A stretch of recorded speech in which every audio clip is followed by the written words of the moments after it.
आज मी तुम्हाला एक सुंदर अशी कथा सांगतो, ज्या कथेमध्ये एका नदीच्या किनारी मगर, माहिती, दोन मगरी त्या ठिकाणी बसलेल्या होत्या. कोण बसलेल्या होत्या? त्या बिचाऱ्यांच्या दोघींच्या गप्पा चालू होत्या. मगरींच्या काय चालू होत्या? आणि एका नदी शेजारी असणाऱ्या एका दगडावरती दोघी येऊन बसल्या. दोघींच्या गप्पा चालल्या. समोर असं जंगल होतं. त्या जंगलामध्ये सुंदर असणारे जे हरणाचा एक कळप होता, त्यामध्ये सुंदर सुंदर दिसणारे हरण तिकडून तिकडे उड्या मारत होते. त्या दोघींनी त्या हरणांकडे पाहिलं. ती सुंदर दिसणारी हरण त्यांच्याकडे पाहून यांना थोडस वाईट वाटलं आणि या दोघींमध्ये चर्चा सुरू झाली. एक दुसरीला म्हणते, अगं दिवाणं बघ ना, आपल्याला कसं बनवलंय ओबड धोबड. मगर दिसायला कशी असते रे? थोडी कुरूप असते ना, दिसायला एवढी छान दिसते का? तिला धरून असं जवळ घ्यावं वाटतं का?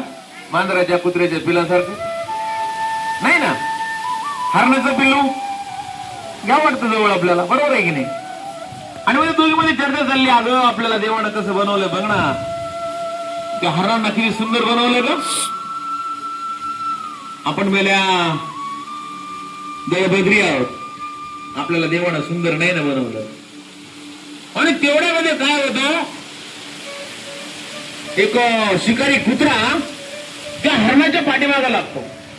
तो दोघी बघत असतात आणि तो शिकारी कुत्रा त्या हरणाच्या पाठीमागे लागतो.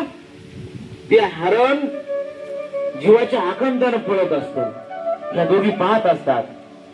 तो शिकारी कुत्रा मागे, हरिण पुढे. आणि शेवटी तो शिकारी कुत्रा काय करतो, त्या हरिणावरती झडप मारतो आणि त्याच्या नरडीचा घोट घेऊन त्या हरणाला मारून टाकतो. तडफडून तडफडून ते हरिण त्या ठिकाणी मरून जात. ते पाहिल्यानंतर या दोघी ज्या मगरी होत्या, त्यातली मग दुसरी पहिली म्हणाली, बघ अगं तू आता म्हणत होतीस की त्या हरणाला देवानं किती सुंदर बनवलंय, परंतु त्या सुंदरतेच्या मागे सुद्धा काय किती संकट आहे. सुंदर होणं तरी काही सोपं आहे का? बरोबर आहे की नाही? सुंदर हसणं हा सुद्धा कधी कधी शाप ठरतो, जसं त्या हरिणाला ठरला. आणि मग पहिलीला वाटलं की खरोखरच मी जे म्हणते ना की देवानं आपल्याला असं का बनवलंय, हरणाला सुंदर का बनवलंय, आपल्याला कुरूप का बनवलंय. अगं नाही, आपणच काय आहोत, सुखी आहोत.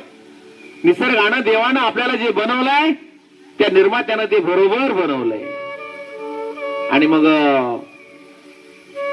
त्या दोघी मधल्या ह्या गप्पा चालू असताना या दोघींच्या मनाचं समाधान झालं. त्यांना जा कळून चुकलं की सुंदरता ही काही सोपी नाही. म्हणजे मोठे पण काही सोपं असतं का? त्या मोठेपणामागे पण खूप वेदना असतात, कष्ट असतात, बरोबर आहे की नाही? म्हणून दिसण्यावरती, बाह्य स्वरूपावरती काही नसतं, बरोबर आहे की नाही? काय या गोष्टीतून काय बोध घ्यायचा रे? हा,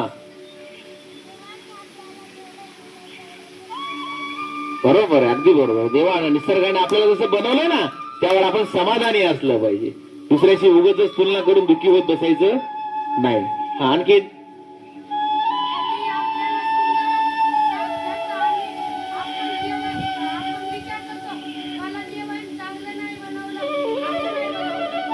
बरोबर आहे, अगदी बरोबर आहे. आपण कधी कधी देवाला दोष देतो ना की देवाने मला याच्यासारखं बनवायला पाहिजे होतं, त्याच्यासारखं बनवायला पाहिजे होतं, मी सुंदर असायला पाहिजे होतो. परंतु नाही, त्या निर्मात्यानं आपल्याला जे बनवलंय त्याच्यावरती आपण त्याचा आपल्याला अभिमान असला पाहिजे. त्या शरीराचा, देवानं दिलेल्या शरीराचा आपल्याला काय असला पाहिजे? अभिमान असला पाहिजे. हाच बोध या कथेतून घ्यायचा आहे. ठीक आहे, खूप खूप धन्यवाद.